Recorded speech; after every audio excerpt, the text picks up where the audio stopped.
The innocent 32-pound dog had to be carried in arms because she was paralyzed by terror.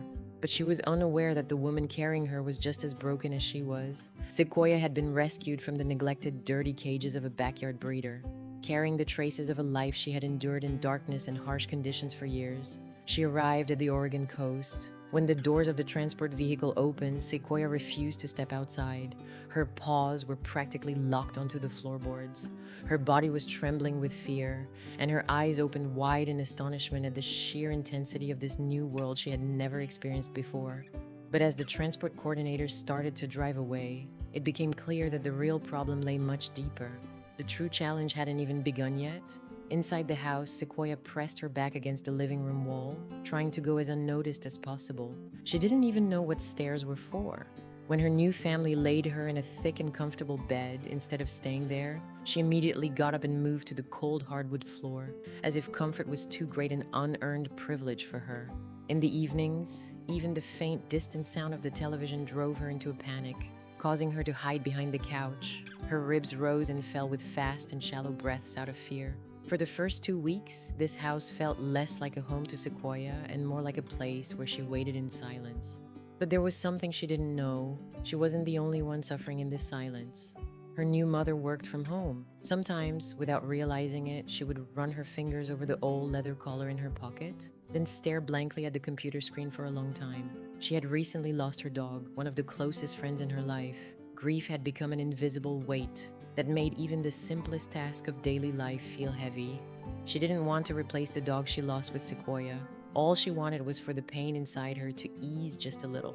And so, there were two timid souls living in the same house with their own wounds, both terrified of attaching themselves to something new. Then, on a rainy Tuesday, everything changed with a small touch. While the woman was sitting on the floor answering emails, she felt a slight weight against her arm. She held her breath for a moment. Sequoia had come up to her. Moreover, she hadn't just approached. After a long and exhausted sigh, she had leaned her entire weight against the woman's side. It was as if she was allowing herself to completely let go for the first time.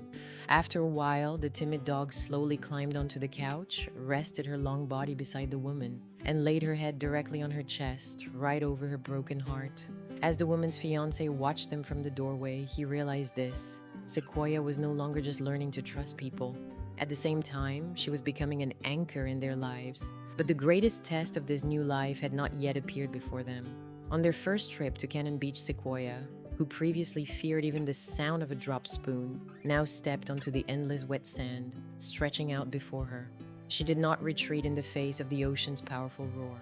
On the contrary, she perked up her ears and suddenly started running toward the waves. Her paws kicked up the wet sand, and she was moving wildly along the beach, running in massive circles. This time she wasn't just running, it was as if she was truly feeling freedom for the first time.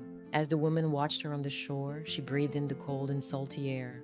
For the first time in months, she took a deep breath that completely filled her lungs. The fear that had once held them both captive was slowly fading from their lives, just like the retreating waves. Sequoia did not fill the void left by the dog the woman had lost. Instead, she created a brand new space where they could live together.